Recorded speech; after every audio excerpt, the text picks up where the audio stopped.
Hello दोस्तों, welcome to main point study. I hope आप सारे के सारे ठीक हो। तो आज हम करने वाले हैं पार्ट 2 कक्षा 11वीं के इतिहास का, जिसका नाम है जी लेखन कला और शहरी जीवन। और हम करने वाले हैं आज इसका पार्ट थर्ड, यानी फर्स्ट एंड सेकंड पार्ट पहले अपलोड हो चुका है। लिंक नीचे डिस्क्रिप्शन में दे रखा है, पहले वो जाकर देखना, तभी आपको चैप्टर अच्छे से क्लियर होगा। अच्छा जी, एक और इम्पॉर्टेंट बात यह है कि जो हमारे क्लास 11th का जो टेलीग्राम चैनल है, आप उसे ज्वाइन कर लेना। आर्ट्स वाले बच्चों के लिए है, हिंदी मीडियम इंग्लिश मीडियम दोनों बच्चों के लिए है ये।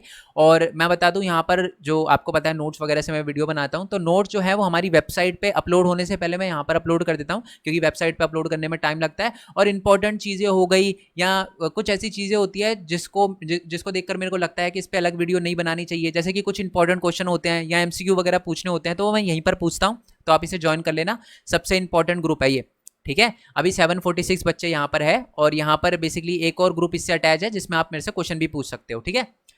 चलो जी, अब शुरू कर देते हैं। उससे पहले एक और बात बता दूं यार, कि हमारे वेबसाइट ये रही, ठीक है। वेबसाइट चेक करते रहना, नोट्स यहाँ पर आपको मिल जाएंगे। बाकी ये 3 अलग अलग चैनल है, main point tech, main point study और मेन पॉइंट स्टडी भी। तो आप वीडियो देख रहे हो, सब्सक्राइब नहीं करा है तो कर देना अभी तक। और ये हमारा तीसरा जो है वो व्लॉगिंग चैनल है, भरत कुमार खोरवाल करके, तो इनको चेक कर लेना। नीचे डिस्क्रिप्शन में लिंक दे रखा है। सबसे इंपॉर्टेंट मेन पॉइंट टेक वाला चैनल है, क्योंकि इस पर मैं ये बताता हूँ कि एक स्टूडेंट अर्न कैसे कर सकता है। 11th क्लास में आ गए हो बच्चे, ट्राई जरूर करना अर्निंग करने की, ठीक है। कि वेबसाइट कैसे बना सकते हो, एनिमेशन वीडियो कैसे बना सकते हो, वेबसाइट से अर्निंग कैसे होती है ना। एनिमेशन वीडियो बना के आप यूट्यूब पर डाल के अर्न कैसे कर सकते हो, सारी की सारी चीज़ें मैंने बता रखी है। तो इसको आप सब्सक्राइब कर लेना। सब्सक्राइब ना भी करो तो इसकी वीडियो का फायदा उठाना। मैं चाहता हूँ हर बच्चा अर्न करे, क्योंकि 12th में बोर्ड्स हैं, आपको टाइम नहीं मिलेगा 12th में, ठीक है। चलो जी, अपना चैप्टर शुरू करते हैं। लास्ट पार्ट में बेसिकली हमने जो भी पढ़ा था उससे रिलेटेड मैं आपसे 2 क्वेश्चन पूछूंगा। अगर आपने उन क्वेश्चन का आंसर बिल्कुल सही मेरे को नीचे कमेंट बॉक्स में दे दिया, तभी बच्चे आप आगे बढ़ना, ठीक है। नहीं तो अगर आप क्वेश्चन आपको ना आते हो तो जो सेकंड पार्ट है वो दोबारा जाकर देख कर आना। क्वेश्चन क्या है, सिंपल क्वेश्चन।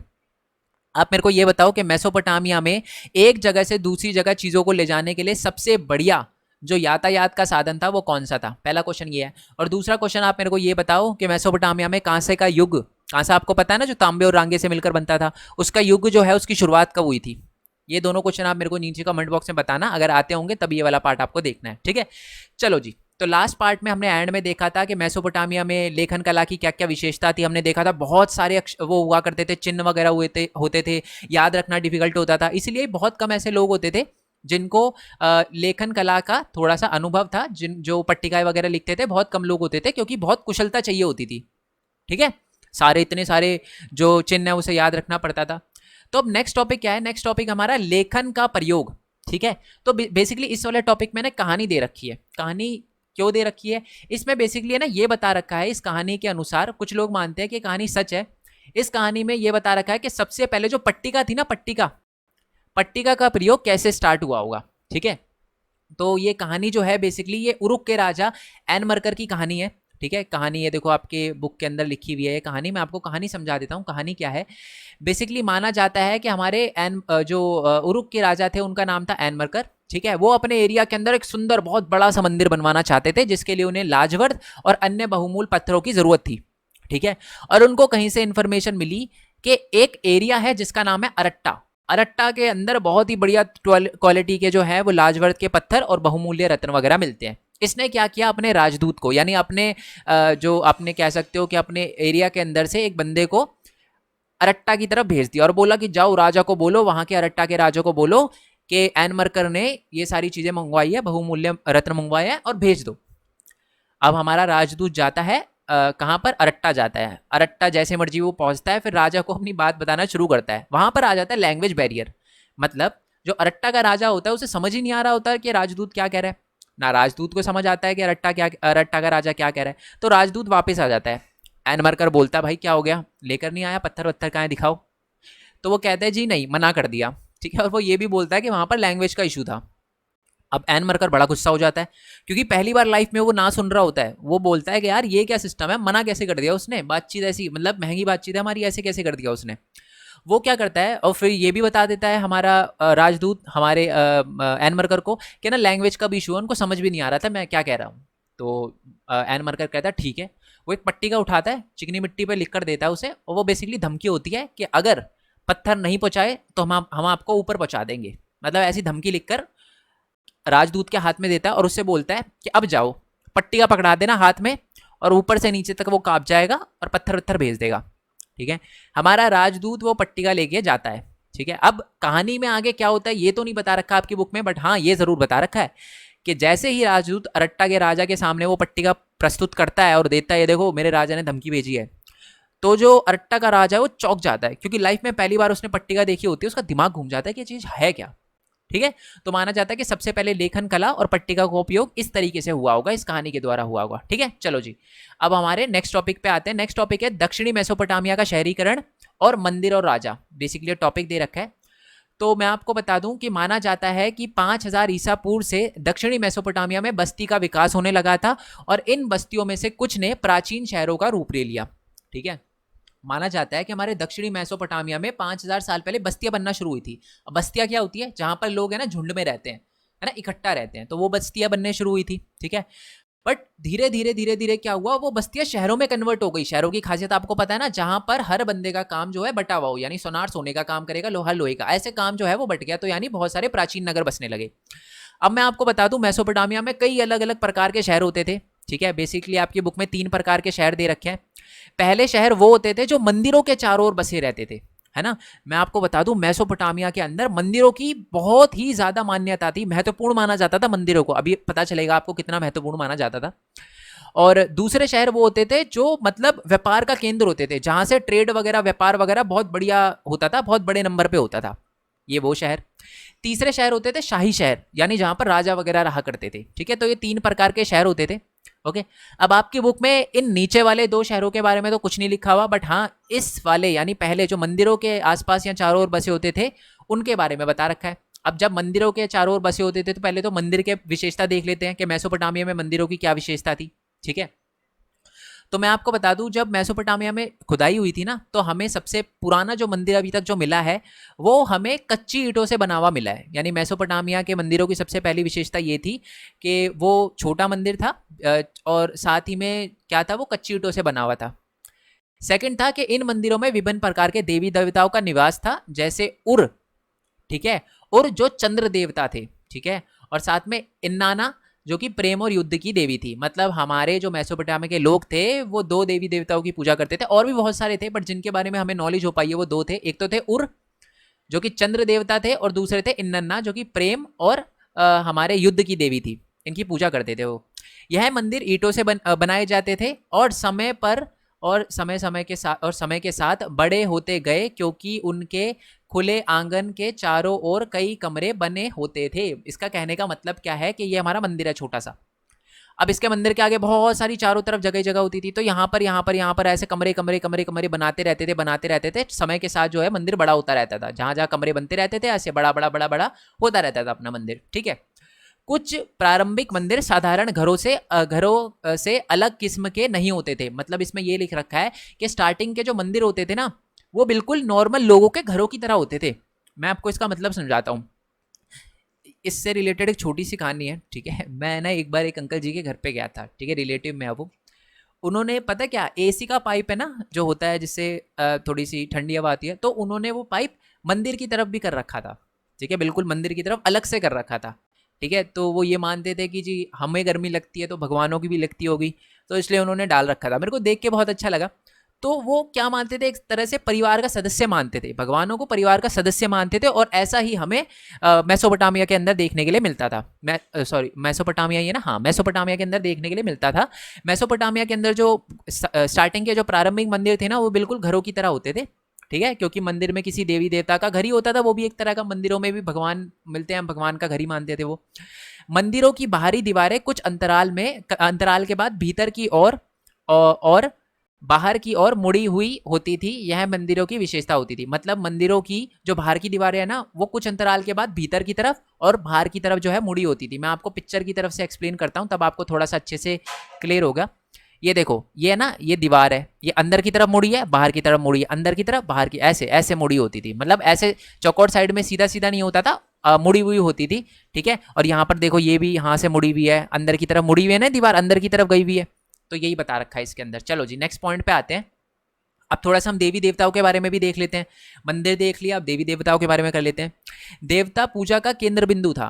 ठीक है, मतलब देवता जो थे ना पूजा का केंद्र बिंदु थे, मतलब देवताओं के लिए ही पूजा करी जाती थी। लोग देवी देवता के लिए अन्न दही मछली लाते थे, मतलब चढ़ाते थे एक तरह से। ठीक है, आराध्य देव सैद्धांतिक रूप से खेतों मत्स्य क्षेत्रों और स्थानीय लोगों के पशुधन के स्वामी माना जाता था उस समय जो लोग हैं मेसोपोटामिया के लोग, उनकी ये मान्यता की थी कि हमारे जितने भी खेत हैं, जितने भी मत्स्य क्षेत्र हैं जहाँ पर मछली पकड़ते हैं, जो भी पशुधन है, उन सबके स्वामी भगवान है, यानी इन्नन्ना और जो हमारे कौन थे, उर थे, ये माने जाते हैं। मैं इसका एग्जाम्पल दे, जैसे आपको पता है बैसाखी होती है, तो बैसाखी में भी एक तरह से एक पूजा होती है ना। तो पहला जो एक तरह से जहाँ तक मेरे को नॉलेज है, I don't know, I might be wrong, but जो चढ़ाया जाता है सबसे पहले भगवान को। तो ऐसा वाला ही कि सारी जो उस समय मेसोपोटामिया के लोग ये मानते थे कि जितने भी एरिया है ना, उन सबके मालिक भगवान है। ठीक है, इसलिए आप देखोगे वो दही अन्न या मछली वगैरह चढ़ाते थे। ठीक है, चलो, समय आने पर उपज को उत्पादित वस्तुओं में बदलने की प्रक्रिया, जैसे कि जैसे निकालना, क्या निकालना, अनाज निकालना हो गया शायद। ठीक है, तेल निकालना, आई एम रियली सॉरी, ये तेल निकालना होगा। अच्छा, वो मेरे को याद आ गया और मैं इसको सही कर दूंगा नोट्स में, डोंट वरी। अच्छा, वो ना वीडियो देख रहे हो, देखो वीडियो देख रहे हो तो आपको पता चल रहा होगा। बहुत सारे बच्चे क्या करते हैं, कहते हैं सर नोट्स दे दो आप डायरेक्टली। बच्चे मैं नोट्स दे दूंगा, मेरे को कोई दिक्कत नहीं है, बनाई आपके लिए है नोट्स, मैं इतनी मेहनत सिर्फ आपके लिए कर रहा हूँ कि आपके अच्छे नंबर आए। बट कभी कभार देखो, मैं इंसान हूँ, थोड़ी बहुत स्पेलिंग की मिस्टेक कभी कभार हो जाती है, और जब मैं वीडियो में या कोई कोई वर्ड मिस हो जाता है तो मैं वीडियो में कवर करवा देता हूँ आपको, है ना। तो वीडियो देखना ज़्यादा इंपॉर्टेंट है। नोट्स मैं आपको बता दूं, वीडियो 2 बार देख ली तो नोट्स की जरूरत ही नहीं पड़ेगी आपको, दिमाग में छप जाएंगे ऐसे नोट्स, समझ रहे हो। तो ये बता रखा है कि जो बेसिकली जब ज़्यादातर काम है ना मंदिरों के अंदर ही होते थे, जैसे कि तेल निकालना, है ना, जैसे कि मान लो हमने सरसों की फसल उगाई है तो सरसों से तेल निकालना, अनाज को पीसना काटना, ठीक है, ऊनी कपड़ों को बुनना, ये काम जो है मंदिरों में होते थे। मैंने इसलिए बोला था ना आपको, ऊपर ही बता दिया था कि मंदिर बहुत महत्वपूर्ण माने जाते थे मेसोपोटामिया के अंदर। सारे के सारे काम जो ज़्यादातर होते हैं वो मंदिर में हुआ करते थे। ठीक है, चलो नेक्स्ट वाले टॉपिक पे आते हैं। अब मेसोपोटामिया में बाढ़ का प्रकोप, अब थोड़ा सा ना मेसोपोटामिया में पानी का संकट भी देख लेते हैं। आपको पता है मेसोपोटामिया में जो है वो 2 रिवर के बीच में बसा हुआ है, दैट इज दजला और फरात। और फरात रिवर की बात करें, नदी की बात करें, तो कृषि के लिए बहुत ही ज़्यादा आवश्यक थी, महत्वपूर्ण थी हमारी फरात जो नदी थी, है ना। बट कभी कभी है ना वहां पर फरात नदी में बाढ़ आने के कारण फसल जो है वो डूब भी जाती थी। मतलब फायदा तो होता था नदी का, फरात नदी का फायदा तो होता था, सिंचाई के लिए उपयोग में लाई जाती थी, परंतु कभी कभार बाढ़ भी आ जाती थी इसमें, जिससे फसल डूब जाती थी। और कभी कभार धाराएं अपना रास्ता बदल लेती थी, जिससे सूखा भी पड़ जाता था। मतलब मान लो नदी यहाँ से जा रही है, यहाँ पर खेत वगैरह है, बट कभी कभार जो नदी अपना रास्ता चेंज कर लेती थी तो यहाँ के खेत जो है वो बंजर हो जाते थे, सूखा पड़ जाता था वहां पर, तो ये भी दिक्कत थी। ठीक है, अब एक बात मैं आपको बताता हूँ, जैसे नदी यहाँ से निकल रही है तो है ना, वो बसे होते थे ना कस्बे, तो यहाँ पर बसे होते थे, बस्तियाँ यहाँ पर बसी होती थी यहाँ पर। तो नदी यहाँ से सबसे पहले कहाँ पर आएगी, इस वाले एरिया में, इसको ए नाम दे दे, ए में आएगी और नीचे बी में आएगी, इसको ए पूरा कर देते हैं। तो सबसे पहले जो नदी है वो ए एरिया से होकर नीचे आती थी। तो मैं आपको बता दूं, जो ऊपर वाले एरिया होते हैं ना, जो बस्तियां ऊपर बसी होती थी, वो कभी कभार पानी को इतना उपयोग कर लेते थे, ज्यादातर पानी को अपने खेतों तक ले जाते थे, जिसकी वजह से नीचे वाले लोगों को पानी नहीं मिलता था, और इसकी वजह से इन दोनों के बीच में, इन दोनों बस्तियों के बीच में लड़ाई हो जाती थी।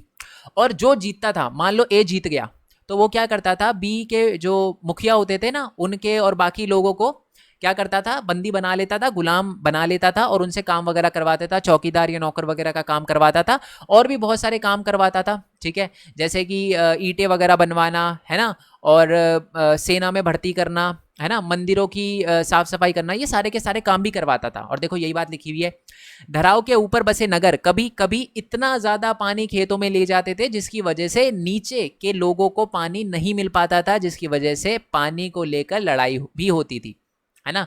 जो मुखिया लड़ाई जीतता था वह अपने साथियों एवं अनुयायियों को लूट का माल बांट कर खुश कर देता था। मतलब ए जीत गया तो वो बी वाले एरिया को लूटपाट करेगा।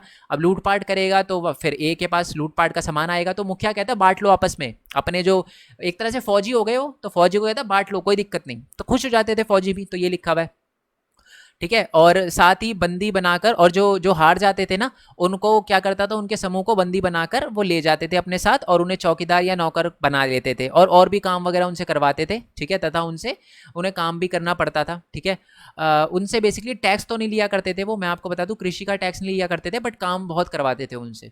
ओके, चलो नेक्स्ट है कि मुखिया लोगों को अपने साथ बसने के लिए प्रोत्साहित करते थे। जो मुखिया लोग हैं ना, अभी हमने देखा लड़ाई होती थी दो बस्तियों के बीच में, जो मुखिया होते थे ना वो कहते हैं इकट्ठे रहो, इकट्ठे क्यों रहो?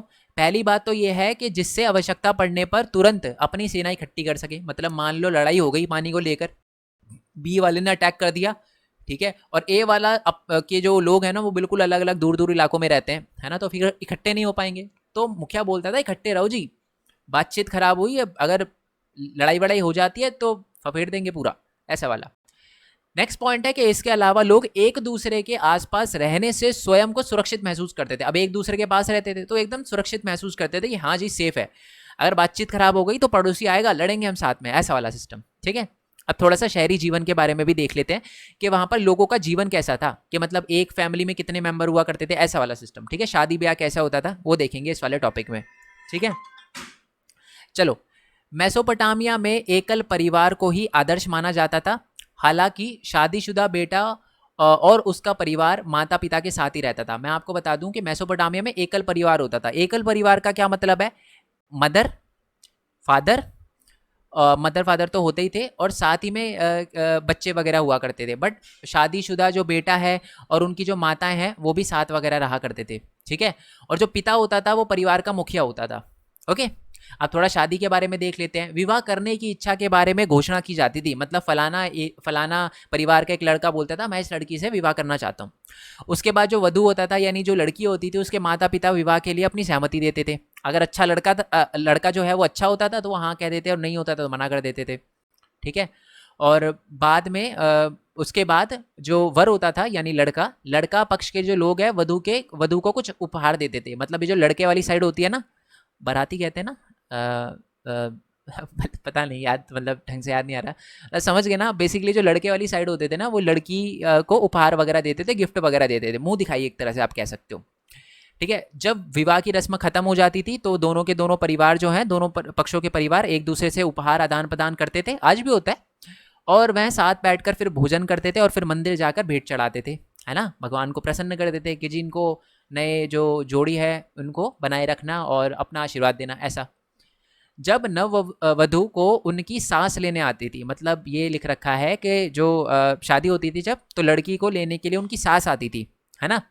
मायके में जाकर सास जो है वो अपनी बहू को लेकर आती थी। और तब वधु को उसका जो पिता होता था यानी जो लड़की का जो पिता होता था वो दाएगा, यानी एक तरह से उसके हिस्से का जो पैसा है ना वो उसको दे देता था, जो भी वस्तु वगैरह है देना चाहता है वो दे देता था। परंतु जो जायदाद होती थी ना, जैसे पशुधन हो गया, घर हो गया, खेत हो गया, वो सिर्फ पुत्रों को दिया जाता था। मतलब चीजें वगैरह, बहुमूल्य चीजें औरतों को दी जाती थी, है ना। बट जो घर हो गया, पशुधन, खेत हो गया, वो फीमेल्स को दिया जाता था। ओके जी, चलो अब आते हैं नेक्स्ट टॉपिक पे। और ये मोस्ट इंपॉर्टेंट क्वेश्चन है, मार्क कर लेना, एग्जाम में क्वेश्चन पक्का बनता है इससे, मोस्ट इंपॉर्टेंट है ये, मोस्ट मोस्ट मोस्ट इंपॉर्टेंट है। क्वेश्चन क्या है कि उर की विशेषता बताओ। अब आप बोलोगे सर उर, अभी अभी तो उर पढ़ा था हमने, उर तो सर वो चंद्र देवता थे। हाँ हाँ, चंद्र देवता भी थे, बट हमारे मेसोपोटामिया के अंदर उर नाम के एक देवता, उर नाम का एक नगर भी था। देवता भी थे चंद्र देवता और उर नाम का एक नगर भी था, ठीक है। उर नगर की विशेषता क्या थी? तो 1930 के दशक में ना हमने वहां पर खुदाई करी थी और उससे हमें पता चला कि उर के अंदर है ना, उर जो नगर है वहां पर जो गलियां होती थी ना वो टेढ़ी मेढ़ी हुआ करती थी, ठीक है, और बहुत छोटी हुआ करती थी। इससे क्या पता चलता था कि जो पहिए वाली गाड़ियां होती है ना उनको घर तक नहीं लाया जा सकता, नहीं पहुंचाया जा सकता था। अब देखो छोटी गलियां है ना, और टेढ़ी मेढ़ी गलियां हैं, तो बैलगाड़ी को या पहिए वाली गाड़ी को आप अंदर कैसे लेकर आओगे? तो ये हमारे जो पुरातत्वविद हैं उन्होंने थोड़ा अंदाजा लगाया और उन्होंने फिर ये भी अंदाजा लगाया कि जो भी चीज़ें होती थी ना, जैसे अनाज के जो बोरे होते थे वो गधों पे लाद कर घरों के अंदर ले जाए जाते थे। तो ये पहला पॉइंट लिखा हुआ है, ठीक है। ये जो पतली पतली और घुमावदार गलियां हैं ना, उनसे ये भी अंदाजा लगाया जाता था कि जो हमारा जो उर जो शहर था ना, उर जो नगर था हमारा, वहां पर नगर नियोजन पद्धति का अभाव था, यानी नगर नियोजन पद्धति अच्छी नहीं थी, ठीक है। चलो, मतलब अच्छे से सोच समझ के नगर नहीं बनाए गए थे, सोच समझ के बनाए होते तो गलियां थोड़ी चौड़ी होती, ये बोलने का मतलब है। तीसरा है कि गलियों के किनारे जल निकासी के लिए उस तरह की नालियां नहीं थी जैसे कि हमें मोहनजोदाड़ो में पाई जाती थी। मैं आपको बता दूं भारत के अंदर है ना, भारत जैसे अभी हम मेसोपोटामिया के बारे में पढ़ रहे हैं कि ईरान को पहले मेसोपोटामिया कहा जाता था, ये सारी की सारी चीजें, वैसे ही भारत में भी मोहनजोदाड़ो और हड़प्पा सभ्यता हुआ करती थी। तो वहां पर है ना हमें जो नालियों का सिस्टम है ना बहुत बढ़िया मिला है। नालियों का सिस्टम मतलब मैं समझाता हूँ। बेसिकली नालियाँ है ना, आपको पता है बहुत इंपॉर्टेंट होती है। अगर नालियाँ जो है वो घरों से जाती है तो बहुत गंदगी होती है है ना, घरों के अंदर से होकर जाती है।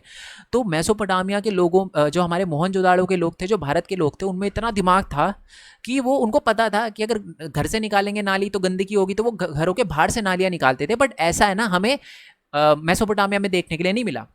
गलियों के किनारे जल निकासी के लिए उस तरह की नालियां नहीं थी जैसे कि मेसोपोटामिया में पाई जाती थी।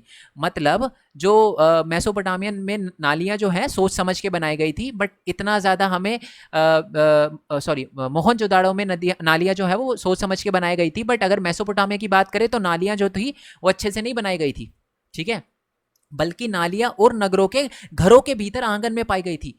मैं आपको बता दूं ये सबसे बड़ी प्रॉब्लम थी, ठीक है। मतलब जैसे कि भारत में देखो, एग्जांपल देता हूँ, मेसोपोटामिया के लोगों को पता था कि नाली का जो पानी होता है गंदा होता है, तो घरों के बाहर से नालियां निकलती थी, ठीक है।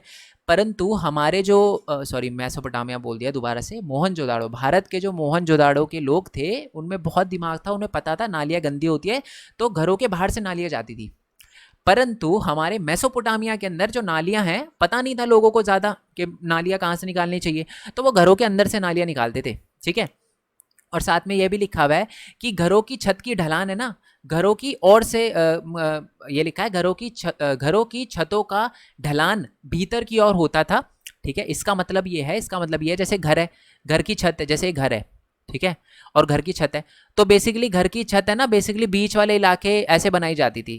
ये कैसे समझाऊं मैं, घरों के बीचों बीच एक तरह से मान लो छत पे एक गड्ढा होता था, ये समझ लो आप, घर के बीचों बीच एक गड्ढा होता था, और सारा का सारा पानी जो है ना, बारिश का पानी इस गड्ढे में इकट्ठा हुआ करता था और नीचे की तरफ जाता था फिर, और नीचे जो है वो घरों के बिल्कुल बीचों बीच में होदी बनी होती थी और वहां पर पानी जो है वो इकट्ठा हुआ करता था। अब आप बोलोगे सर बिल्कुल घरों के बीचों बीच होदी की होती थी, मैं आपको बता दूं इसके दो रीजन थे।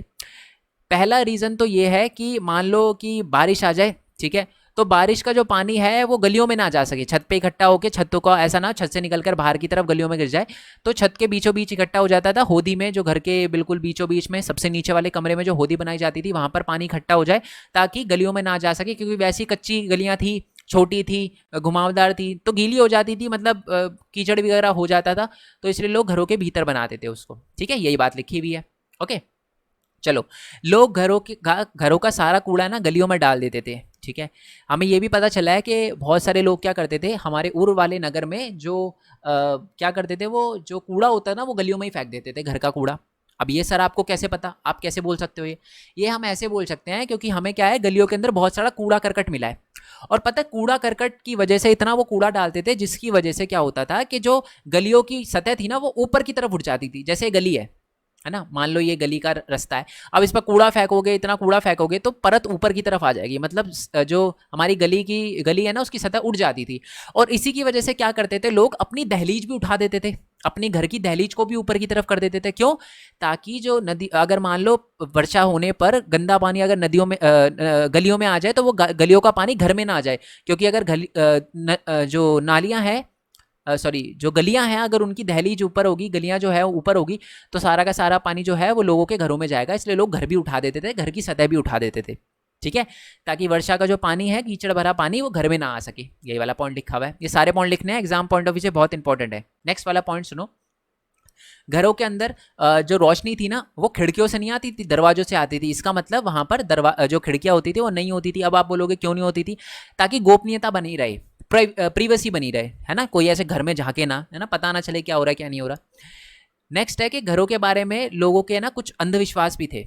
अब क्या क्या अंधविश्वास थे? पहला कि घरों की दहलीज उठी होने से धन दौलत आती है ना, तो मैंने अभी अभी आपको बताया कुछ लोग कीचड़ की वजह से नहीं करते थे, बट इसका है ना एक अंधविश्वास से भी जोड़ दिया गया कि मेसोपोटामिया के लोग, जो उर नगर के लोग, ये भी मानते थे कि अगर आपकी घर की दहलीज उठी हुई होगी ना तो इससे दौलत और धन आपके घर में आएगा। दूसरा पॉइंट है कि सामने का दरवाजा अगर दूसरे के घर की ओर ना खुले तो यह सौभाग्य प्रदान करता। मतलब आप अगर अपना घर का गेट खोलो और सामने किसी बंदे के घर का गेट ना हो तो ये बहुत सौभाग्य वाली बात मानी जाती है, ठीक है। चलो, नेक्स्ट पॉइंट लिखा हुआ है कि ये आगे लिखा हुआ है कि लेकिन घर का मुख्य लकड़ी का दरवाजा बाहर की ओर खुले तो वह पत्नी और पति के बीच में कलेश का कारण बनता है। इसका मतलब यह है कि देखो, जैसे आप दरवाजा खोलते हो तो अगर आप अंदर की दरवाजा, मेसोपोटामिया में अगर आपका दरवाजा अंदर की तरफ खुल रहा है ना तो बहुत ही बढ़िया, बट अगर बाहर की तरफ खुल रहा है तो माना जाता था कि औरत और आदमी यानी पति और पत्नी के बीच में लड़ाई की जड़ बन सकता है। ठीक है, तो ये कुछ अंधविश्वास थे, आपको एग्जाम में क्वेश्चन आ सकता है कि उर नगर में कौन से अंधविश्वास जो थे वो प्रचलित थे।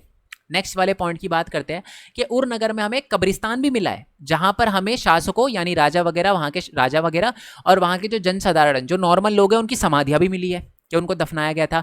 परंतु कुछ लोग घरों के फर्शों के नीचे भी दफनाए हुए पाए गए हैं। मतलब हमें बहुत सारी कब्रें जो हैं, बहुत सारी आप कह सकते हो जो लाशें लाशें कहना चाहिए, बॉडी है जो है, हमें लोगों के घरों के फर्श के नीचे भी दबी हुई मिली है। ठीक है जी, चलो यहाँ पर होता है अपना सेकंड पार्ट खत्म। आई होप आप सॉरी थर्ड पार्ट खत्म, लास्ट पार्ट अपलोड करूंगा मैं, पार्ट 4 चैप्टर खत्म हो जाएगा। उसके अंदर सिर्फ 2 टॉपिक रहते हैं हमारे। ठीक है, मैं दिखा भी देता हूँ कौन से 2 टॉपिक रहते हैं। एक तो हमारा ये वाला टॉपिक शहरी जीवन भी हो चुका है, पढ़ा है ना, वो शादी वगैरह वाला देखा था हमारा ये वाला टॉपिक। एक तो ये रह रखा है पशु चारक व क्षेत्र, इसमें यायावर समूह के बारे में भी है। और फिर ये दोनों, बस ये चैप्टर खत्म हो जाएगा। लास्ट पार्ट मैं नेक्स्ट कल ही अपलोड कर दूंगा, ट्राई करूंगा जल्दी अपलोड कर दूं। ठीक है, वीडियो अच्छी लगी हो तो बच्चे लाइक ज़रूर करना, सपोर्ट मिलता है इससे। ठीक है कि हाँ जी बच्चे अपने को सपोर्ट कर रहे हैं, इससे मैं आगे वीडियो बनाने के लिए बिल्कुल मोटिवेट हो जाता हूँ। ठीक है, कमेंट भी करना, अच्छी लगे बुरी लगे, कुछ अगर आपके दिमाग में कुछ हो कि सर आप ऐसे करोगे तो और बेटर हो सकता है, तो अपना सजेशन जरूर देना, क्योंकि मैं बच्चों की सजेशन की वजह से ही 1,74,000 पे आ पाया हूँ, है ना। बच्चे जो हैं वो सब्सक्राइब कर रहे थे इसी वजह से। तो अगर आपका कोई सजेशन हो और आपको लगे कि सर आप ऐसा कर सकते हो, तो आप मेरे को नीचे कमेंट बॉक्स में ज़रूर बताना, मैं आपके सजेशन का इंतजार करूंगा। ठीक है जी, आई होप आपको क्लियर हो गई ये बात। और बाकी मैंने जैसे बताया टेलीग्राम चैनल ज्वाइन कर लेना, नोट्स वगैरह अपलोड कर दूंगा। और मेन पॉइंट टेक पे देखो अलग अलग वीडियो बना रखी है, क्या फ़ोन से एनिमेशन वीडियो कैसे बना सकते हो। ठीक है, बेसिकली देखो फ़ोन से एनिमेशन वीडियो कैसे बना सकते हो, लैपटॉप से एनिमेशन वीडियो कैसे बना सकते हो, है ना। आप बेसिकली वेबसाइट कैसे बना सकते हो, वेबसाइट से अर्न कैसे कर सकते हो, अलग अलग चैनल आप कौन कौन से खोल सकते हो, यूट्यूब पर सिर्फ कॉपी और पेस्ट करके वीडियो कैसे अर्न कर सकते हो, ये सारी की सारी चीज़ें बता रखी है। चैनल को सब्सक्राइब करना मत भूलना, और नहीं तो वीडियो तो देखनी ही देखनी है। ठीक है बच्चे, चलो जी, बाकी मिलते हैं नेक्स्ट वीडियो में। सब्सक्राइब नहीं किया तो चैनल को कर लेना। तब तक के लिए थैंक यू सो मच। जय हिंद, जय भारत, वंदे मातरम। Thanks for your support, bye bye.